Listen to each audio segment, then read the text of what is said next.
Hey, it's Vicky, and today I'm here to talk about the books I read in December. How did I close out December 2022?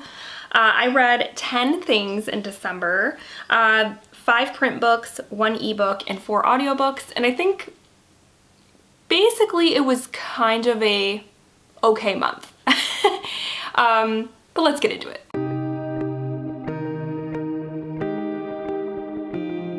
So the first book that I completed in December was The Things They Carried by Tim O'Brien, and this is a book about the Vietnam War, and I haven't really read a lot of books, not only about Vietnam, but about like war books in general that are about the soldiers while they are there. I feel like a lot of war books that I read have to deal with, just like your average citizen, people that are not in the military, and how the war affects their lives. And this one was all about the soldiers and what it was like for them over in Vietnam, and even a little bit before and after too. And it basically, I thought this was a novel, but it's actually like a short story collection, but it centers around the same platoon. So you stay with the same characters, but you kind of see them in various points in time throughout each story, or you like focus on a specific character in a certain story. And this book was so well written. The first story, which is called The Things They Carried, had some of the best writing I've read probably all year. And I thought, oh my gosh, this is gonna be a 5-star book. And though it didn't carry, no pun intended, throughout the entire book, that 5-star feeling, I ended up giving this 4 stars. It still had some really great writing just about war and its effects on the people directly fighting these wars. There was one section in particular that I really just loved. So I'm gonna read it to you now. It says, "To generalize about war is like generalizing about peace. Almost everything is true. Almost nothing is true. At its core, perhaps, war is just another name for death. And yet any soldier will tell you, if he tells the truth, that proximity to death brings with it a corresponding proximity to life.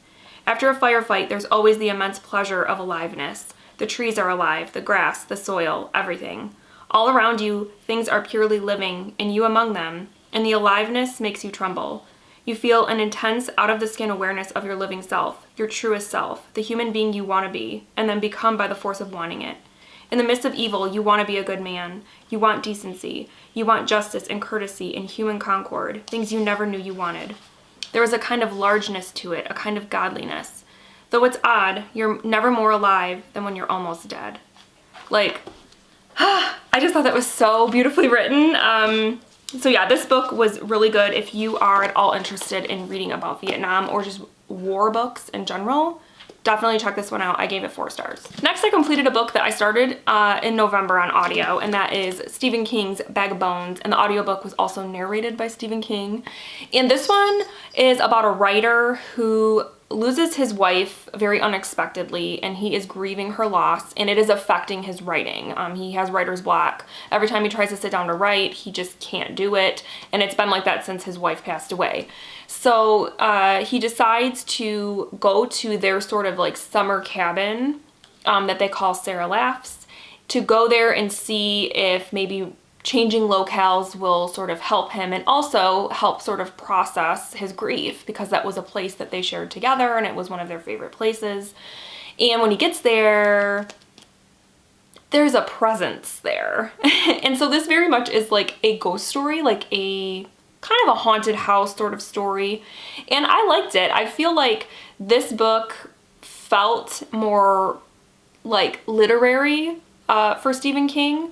There are like horror elements and stuff like that, but it just felt, I don't know, even though it's a ghost story, it just felt more literary. It felt more like down to earth, which is, I know, weird to say about a ghost story. And it ended up being pretty good. I liked the whole kind of haunted cabin vibes, like sort of the little experiences that our main character would experience in the house with this presence. And I thought the ending was pretty intense. And also, though, it felt a little bit rushed because the rest of the story felt sort of slow. It was definitely more of like a slow burn, and then the ending was like ba ba ba ba ba ba ba.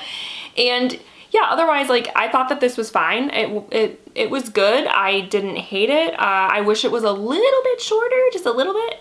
But otherwise this was good. I gave it 3 stars. Next, I read a book that I was kind of not anticipating, but like I read because of hype, basically. I've heard a lot of people talk about this book, and a friend of mine actually lent it to me because she liked it and wanted me to read it, and that is Verity by Colleen Hoover.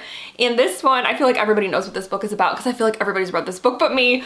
But this is about a writer who takes on sort of like a job, I guess, to be a ghostwriter for this author who has experienced some sort of accident. There's a lot of mystery surrounding like what happened to this author, but basically she needs help completing this series that she had started.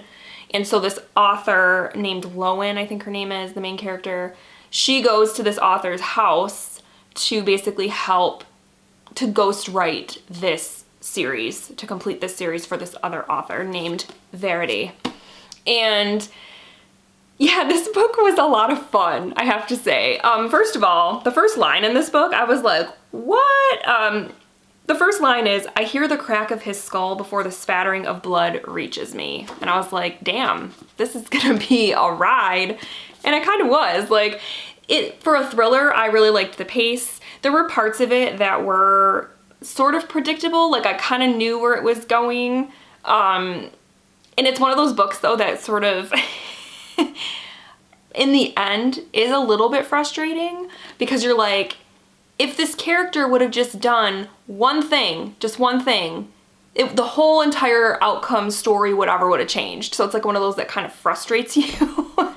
But it was a fun ride. And then there was a lot of spicy scenes in this book that I was not expecting. I don't know why I wasn't expecting them, because I know now that Colleen Hoover typically writes romances and they are spicy. So I don't know why I didn't think there would be spicy things in here, but there definitely was a lot of spice, And I didn't hate it, I have to say. It's kind of like The Last Housewife by Ashley Winstead. I also went into that not knowing there'd be spiciness, and there was, and I kind of liked it, but it was also at the same time like a dark story. So I don't know what that says about me, that I like love scenes if it centers around a dark story. I don't know. That makes me sound really weird. So yeah, I enjoyed this. I thought it was a fun ride. Would I read other Colleen Hoover books? I don't know, because from what I gather, this is not like her typical sort of book. So I don't know if I would really enjoy her other books. But this one was a fun ride, and I gave it 4 stars. Next up, I listened to another audiobook, and it was narrated by a narrator that is becoming one of my favorite narrators. It was narrated by Robin Miles, and that book is We Need New Names by Novila Bulawayo. And this is about a young girl named Darling, who is growing up. When you meet her, she's a child. I can't remember exactly what her age is in the beginning of the book, but she is from Zimbabwe. And eventually, as the story progresses, she moves over to America to live with her aunt. And so in the beginning of the book, you see her with like her little group of friends and sort of just sort of like the antics and stuff that they get into, you know, just childish antics and the things that they do, and what their life is like. And then she moves to America, and obviously life is a lot different in America. And I want to say she moves to America when she's in like middle school, junior high. So probably like 13 or so, which is such a pivotal time in a young person's life, I feel. And I really loved just like those sort of coming of age elements that were in this. I loved Darling as a character. I thought she was really blunt and funny. I just liked like her narrative voice. I just really liked it. And later on in the book, when she's talking about life in America and what it's like being someone who immigrates into the country and is trying to live that American dream, the challenges that are there, was just really profound. And so I really liked this a lot, and I would definitely read more books by this author, because I just liked her characters and the way that she sort of gave a voice to that character. So yeah, this was really good. I gave it 4 out of 5 stars. The next book that I read in December fulfilled the Buzzword reading challenge for December for me, which was to read a book with a number in the title, and that was Walk Two Moons by Sharon Creech. And this is about a young girl named Salamanca. I can't remember what they call her though. I feel like they just called her Sal, but I could be wrong. I've already forgot. But anyways, and she is on like this road trip with her grandparents to see her mother, who is, I believe, she's like on the East Coast, maybe like a little bit Midwest, like that kind of borderline. And she's going west to find her mom. And along the way, she's telling her grandparents this story about one of her friends. And so it's kind of like there's like a story within a story, which I thought was entertaining and fun. And I absolutely loved the grandparents in this book. I thought that they were just so cute together. And just the way that they interacted with each other, they were kind of goofy, and I just really liked them a lot. And I think that as for like a coming of age, like middle grade / YA book, this was really good. The only thing that felt a little off to me when I was reading it, and I did some reading after I finished it, was that the portrayal of Native Americans in this book, it seemed a little off to me. So of course I Googled it. And it turns out Sharon Creech is not, this is not an Own Voices book, basically. It talks about Native American culture, but Sharon Creech, though she says like she's pretty sure she has descendants somewhere, ancestors along the line that were Native American, that doesn't make it an Own Voices book. Like that would be like me, because I have ancestors that are from Ireland, saying like, oh, I can oh, I can write a book about Ireland. Like, it's not the same thing. Now, if the intent of this book was about the disconnect that people have from their cultures, because in the book Sal does have that. She does have Native American heritage, but she is sort of disconnected from it. But she like knows it's part of her ancestry, then it makes sense. But to come at this book, I feel like if you come at this book thinking it's Own Voices, I would say it is not. And there are definitely other books out there, like A Lot's Away by Darcy Little Badger, that are, if you're looking for Own Voices, you know, Native American books. So this was, like I said, the story itself was good. It was heartwarming. It was also heartbreaking. It had good coming of age. Like I said, it had some interesting characters. But that aspect of it, I feel like, is something people should know, because I went into it thinking that this was an Own Voices. And again, that's my bad. I should have done that research before reading the book. But after finding that out, and just the way, like I said, there's some little bits throughout the book where when she talks about Indigenous people, it just felt odd to me. It just felt kind of icky. So I did dock it a star for that. I would have given this 4 stars. I decided to go with 3 just because it just didn't sit well with me. That's all I can really say. So I would recommend this book. I would say definitely, if it interests you or it's on your to-read list, check it out. But just go into it knowing those things, and having that mindset. Don't be like me and go into it not knowing anything. But yeah, this was a 3-star book. It was good. The next book that I read in December was one that I picked up from the library sort of on a whim. I read a poetry collection in November, and I kind of wanted to keep the poetry train going. So when I was at the library one day, I went over and was looking at the poetry collections, and I picked up Love Poems by Nikki Giovanni. And this one is basically, yeah, it's a poetry collection about love. All the different facets of love. So you're talking about romantic love, familial love, love with your neighborhood, your city, your place, love with your culture, because Nikki Giovanni is a Black woman and an activist, and so it touches on various parts of love, and I thought this was a pretty good collection. She dedicated the collection to Tupac because this came out, I want to say, within a year of his passing. So there's actually also a poem in the collection about Tupac. And so I thought that was kind of cool. I liked that. But my favorite poem was called I Wrote a Good Omelet. I'm sure you can probably Google it and read it. It was good. I liked the playing with language and just sort of the vibe it had. It was good. I liked it. So this is definitely a poet that has a lot of work. She's been writing poetry for decades. And so there's definitely a lot more of her stuff out there that I would like to read. I definitely will be doing that because I enjoyed her work, and this was a 3-star read. Then I read my second Stephen King book of the month, and this one fulfilled my goal to read 5 Stephen King books. This was my 5th Stephen King book for the year, and I read The Girl Who Loved Tom Gordon. And this one is about a little girl, I believe she's like 9 or 10. Her name is Trisha, and she's on a hike with her mom and brother one day. They're at this like national park where there's like hiking trails, and she gets lost.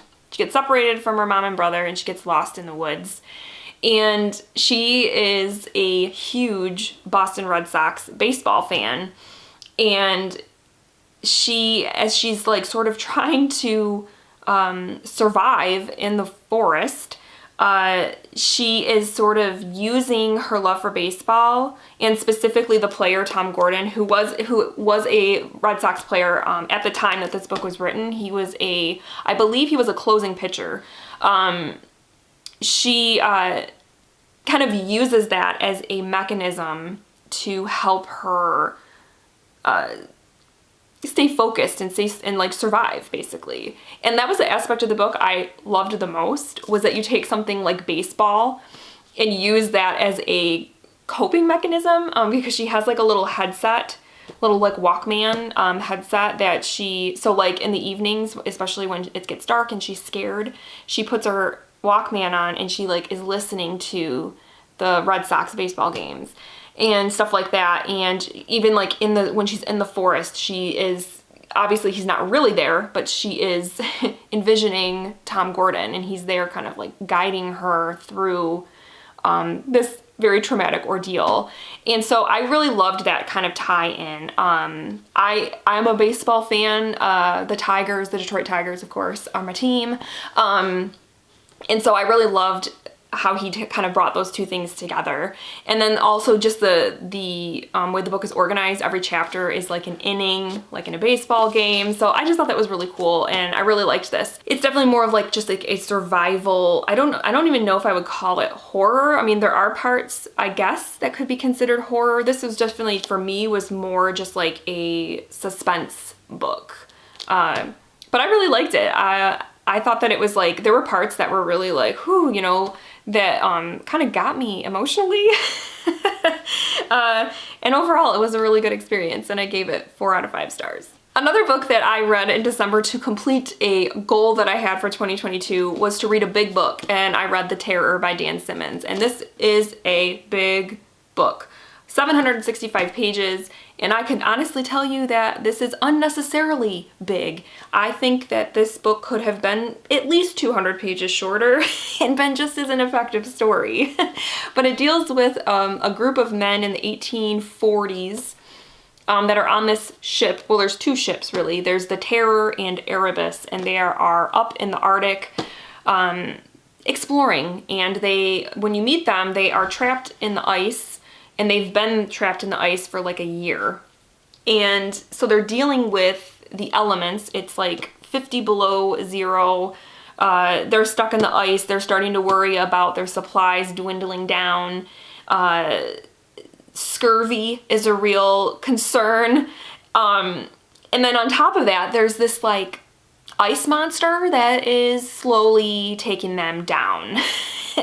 And so it was kind of cool that this felt very like historical, very atmospheric. Especially, I listened to the audiobook, and it was narrated by Tom Selwood, and I purposely got the audiobook that was like enhanced, so it had almost like a cinematic score going on in the background, and that really like added to it for me and really made it like more it was easier to get absorbed into, I guess. And so I liked that aspect. It was very atmospheric. I learned a lot about the horrors of scurvy. I never realized how nasty scurvy is. Whew, but yeah, it's a bad one. It's definitely one you never want to get.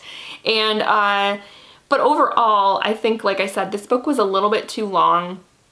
I feel like there was a lot of like chapters that were like back in time, giving you like background details about some of the characters that I didn't think were really necessary. And yeah, it could have definitely been shaved down. And then I also feel like I should note that there were two that I remember. Love scenes in this book that were so freaking awkward and cringy that I was like, I wanted to just like fast forward. And so like Dan Simmons, good writer, writes good atmospheric stuff. Love scenes are a no. I just like, it just felt so weird. And yeah, so overall, I think that this was fine. I definitely would not have completed it if I wasn't listening to the audiobook. 'Cause yeah, there were definitely some boring parts, but overall this was a 3-star read, and I'm glad that I did finally get it off my list. The next book I read in December was one that was sent to me for review by the author, and that book I read it on my Kindle, and it was called The Crooked Little Pieces Volume 1 by Sophia Lambton. And this one is a historical book about two twin sisters, Annalise and Isabel, and you meet them when they are 6 years old in, I want to say, the 20s. And this volume takes you up to World War II, towards the end. I want to say, yeah, you're in the middle kind of World War II. And they are, when they're little, I can't remember, oh my gosh, I feel so bad that I don't remember what country they're from. I want to say Denmark, and they move to London, and because their dad is a professor and he gets a job in London, so they move there, and so you're kind of just following them as they grow up, and like how even though they're twin sisters and they're very connected, they are very different people. Annalise is a very scientific, literal sort of person. She's very introverted, and then Isabel is more outgoing, and she's very musically inclined. She was like a prodigy with the piano and cello. And so you kind of just are going through their lives with them. And like I said, by the end of the book, they are in their 20s. So I am interested to see what volume 2 is going to bring, where it's going to take them, what's going to happen to them. It felt to me more like a character-driven story than a plot-driven story. Which is fine. I don't mind that at all. And then the writing was it took a lot of getting used to. It was very flowery, at times very descriptive, but it seemed to also match like the time period and like what was going on in the book. But it did take some getting used to. So yeah, I definitely would be interested in reading volume 2 of this book, and I gave it 3 out of 5 stars. And then I finished out December and 2022 with a Christmas book. I read The White Christmas Inn by Colleen Wright, and this is about a group of people who are basically snowed in at this inn in Vermont because there is a big snowstorm that comes through, and they all are snowed in at this inn for Christmas.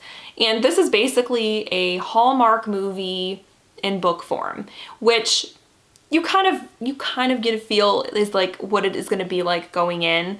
It was very cozy. The setting was outstanding. I like wish that this inn was a real place because it sounds amazing. I would love to go there and stay there, especially at Christmas time. The characters though were very just like, you know, you don't get a whole lot of depth going on. There is some drama, but like it's very lighthearted at the same time. It's more about like the cozy vibes, the Christmas vibes. Basically, this is what I wanted. I wanted just like a lighthearted, kind of like cozy Christmas book to read at Christmas, and that's what I got. So I can't really complain. It delivered exactly what I wanted. It was good. It was a little bit cheesy, but it was fine. It was a great book to read at Christmas time. And I ended up giving this one 3 out of 5 stars. All right, guys, so those are the books that I read in December. I hope you guys had a wonderful holiday season, and I would love to know what you guys read at the end of the year. How did you close out your reading year? I would love to know. And I would love to know if you guys have read any of these books, what you thought of them. And yeah, that's it. I hope you guys had a wonderful month, and I will talk with you soon. Thank you so much for watching.